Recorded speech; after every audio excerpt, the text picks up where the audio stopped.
Okay guys, so let's get right into it. Basically, we're going to be working on the G40. This is going to be my new work in progress series. As I've pointed out in previous videos, I've always had this kind of vision to do a work in progress video that's not, you know, so cinematic or drawn out to where I can't show what we're doing in each step and things like that. So this is going to be like a really raw, just kind of step by step of what we're going to do with this kit. So today, I think as far as we're going to get is working on removing some seam lines. So right in here, I have already applied my glue. So on this leg, we've removed the seam line down here. There is a seam line, but we're gonna glue that later once it's painted. Like I said, we've already glued this one, so this is kind of like a 2-in-1 video. I want to talk about this this glass vial from the folks at Gun Primer. This thing is amazing. I don't know if it's recommended to use on thin cement.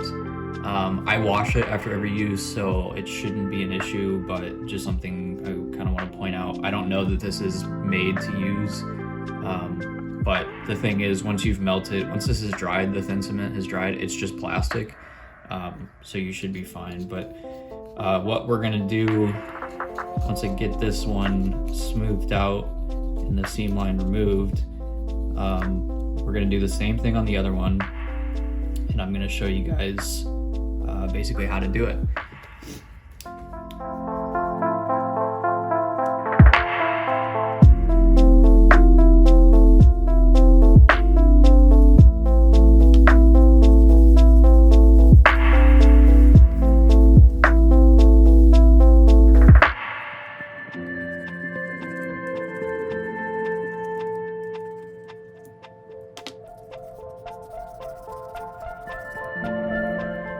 Alright, so as you can see, that seam line is essentially gone.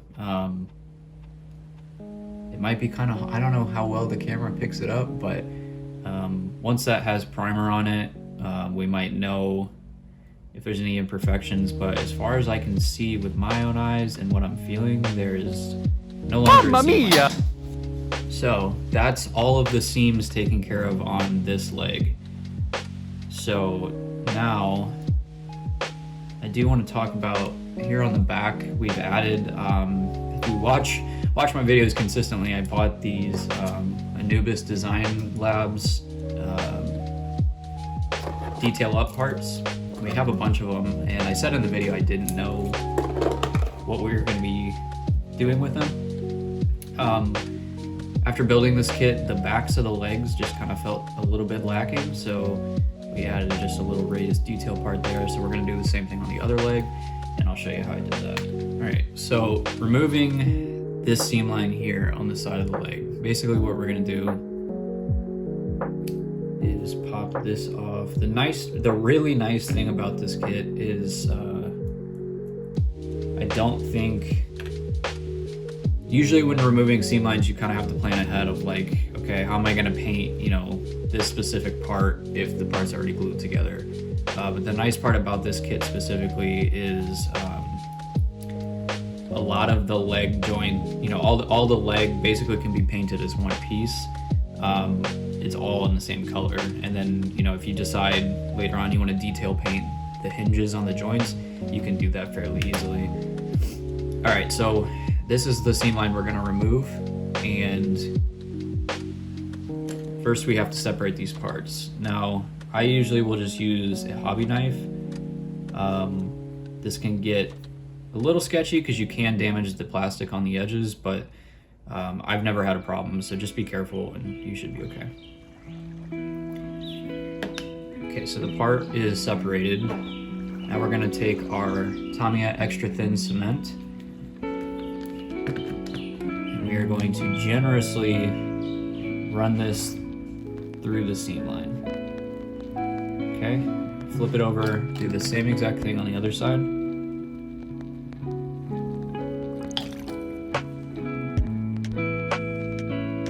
All right, and then we're gonna go one more time over each one. All right, now when you push it together, you should see thin cement coming up through the seam. That means that you've put enough. Now, if you want to be extra sure that that piece is going to be sandwiched together, you can take a adjustable, gripping. I think this is called a vise or something. Let me, you can take a look at the box. But anyway, when you push it together like that, that way it holds and you can leave it to dry. So typically my workflow would be while this one is drying, I will start working on the next one. So let's get right into that. And the important part to note is you really don't have to separate these all that far. You just need to get them far enough apart that you can get the thin cement on the inside. Okay, so that's about how far I would get it.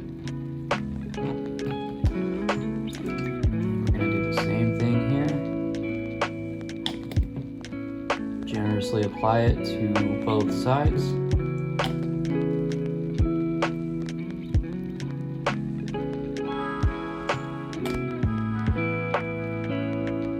Squeeze it together. Make sure you get that bead.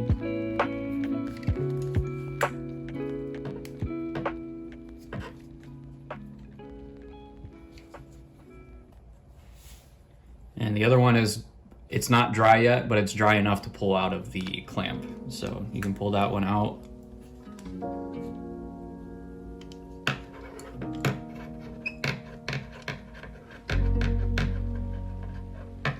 And clamp that down just to keep it together so it doesn't expand while it's drying. And that's basically how you get it glued. We'll wait a couple minutes for this one to dry and then we'll get it sanded down. Same thing with this one, and then this leg will be void of seam lines. So while those are drying, I'm actually gonna go ahead and get started removing the seam lines on the arms.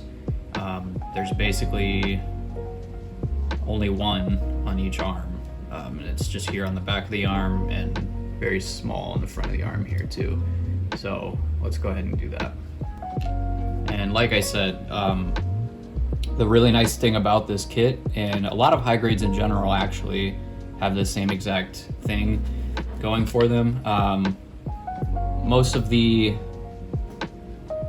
parts can be glued just together, before you paint, because the parts are small and they're very easy to work with. So you don't have to be worried about, not being able to reach a part to paint it once it's put together, like you would with a masquerade, where if I put this part of the arm on, I won't be able to reach the shoulder. You don't have that kind of problem here, and gluing stuff together doesn't prevent you from painting.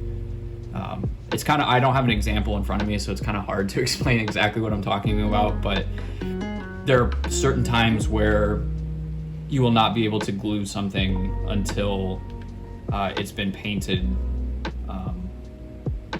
for a couple of reasons. But let's go ahead and get this one glued. We can actually remove this from here. We'll come back and sand those in just a second. Let's focus on getting the next couple of parts glued so that while those are drying, we can sand the next ones. It's something I talk about with a lot of builders that I'm friends with. We always make fun of each other for how long or how short it takes us to complete kits. Now I always get a lot of noise from my friends for painting kits very quickly. I always just say, it's all about getting your workflow perfected for the way that you do things, and how the ways that it makes the most sense for you. The way that I do things is While you're waiting on one thing to finish, start the next thing. And that goes for seam line removal, painting. It goes for a lot of different things. And what works the best for me, what comes to painting, and we're gonna get into that in the next part, is, say for example, this is actually a really good example for a kit because most of this kit is gonna be the same color. So all of these white pieces would be painted the same color, obviously. So instead of going, okay, today I'm gonna do the legs, or today I'm gonna do the torso, and then I'll do the arms after. Take the kit completely apart, and every piece that is gonna be painted a color of the same color, paint them all at the same time. And then once they're dry, set them aside. Now obviously this requires you to kind of, I guess, remember how to build the kit. But with high grades, it's just so easy. There's so little parts that this should never be an issue. You should definitely be able to put the kit together almost by memory, maybe, if you've been building as long as I have. But you'll basically know how to put the kit back together. So, like for example's sake, all these white pieces, I don't really want to reveal the color scheme that we're going for with this G40, but all the white pieces are going to be the same color. So as soon as this is all primed, I'm going to take all the white pieces and paint them that color. And while those are drying, I will clean out my airbrush and then paint all the pieces that will be the next color, and so on and so forth. And it really helps you to not get burnt out halfway through a kit. That's something that's very possible to happen, but not if you work with the right workflow. Okay, so those leg pieces that we glued together before are ready to be sanded, so let's do that.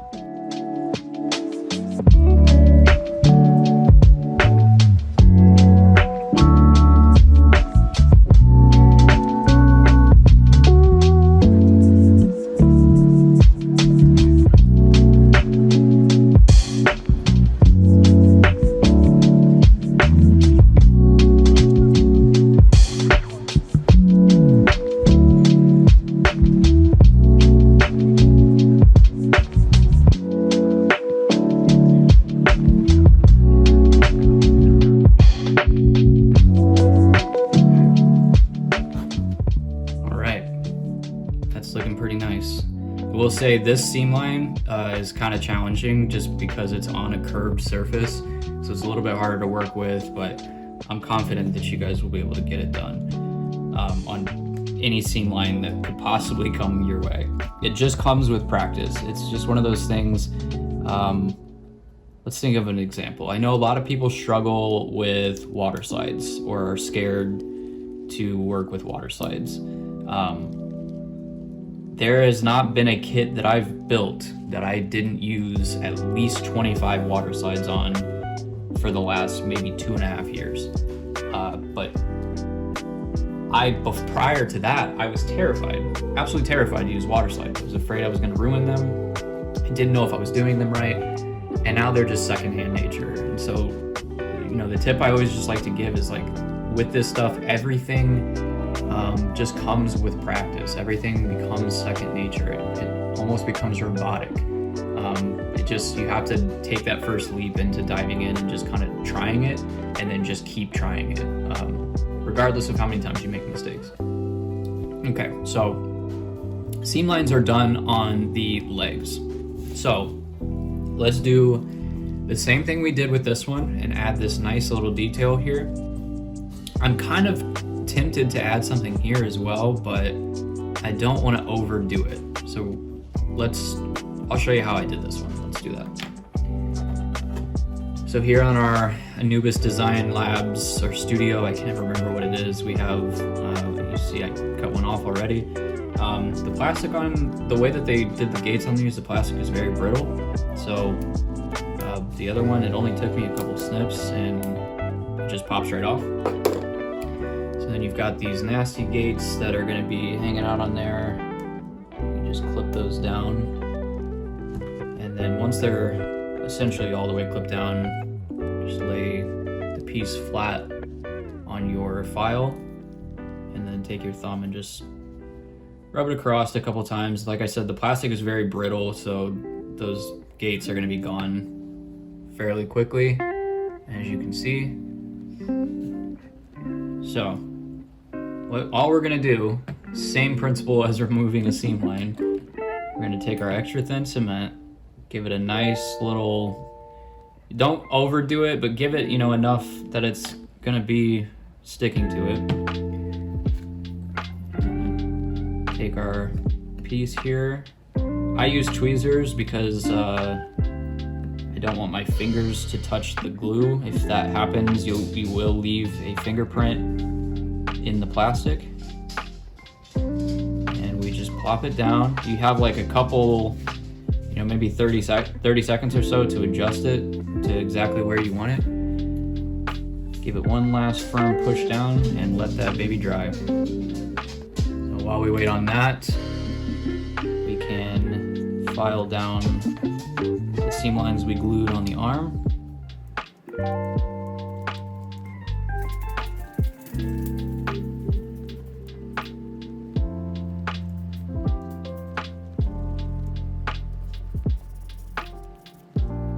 Beautiful. Seam line gone. I will say on the back here, it's not as good as I want it to be. So we might do some putty on there. I'm just gonna wait and see what it looks like once it's been primed. Basically what happened here is when I was filing down the nub marks, when I first cut this off the runner, I held the file at too much of an angle, so it kind of rounded the edge, and so now the edges don't sit flush together. Common mistake to make, very easy to fix. We'll just have to take a look and see if it's worth fixing it. Once it's primed, if you can hardly tell it's there, we may not fix it.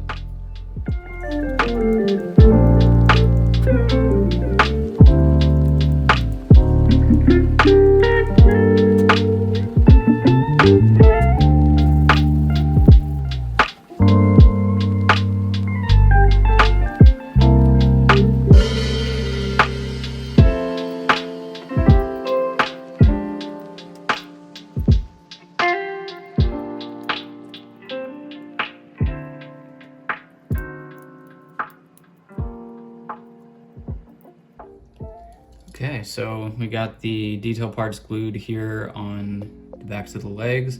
Let me know in the comments, do you think we should add something else here to below that? I mean, we've got quite a lot of different options here, so we could add something there. I just don't know. I don't want to overdo it, but it also still kind of feels lacking. Let me know in the comments below what you think, if we should add something else. But for now, that's gonna do it for this video, guys. Appreciate you checking it out. Like I said, I've had this vision of doing, actual work in progress videos for a while, but just due to the way that I make my content, it's just kind of tough. So I'm really gonna take my time with this one.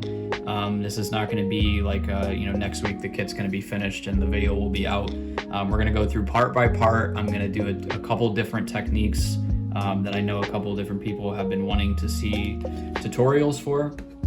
So we're really gonna take our time and go through this. If there's anything that you want to see shown, if there's any questions you have about GUNPLA and customizing and painting GUNPLA that you would like to know and you think I might be able to do on this kit. Obviously, I don't think we're gonna be pre-shading this kit. I've never pre-shaded a high grade before.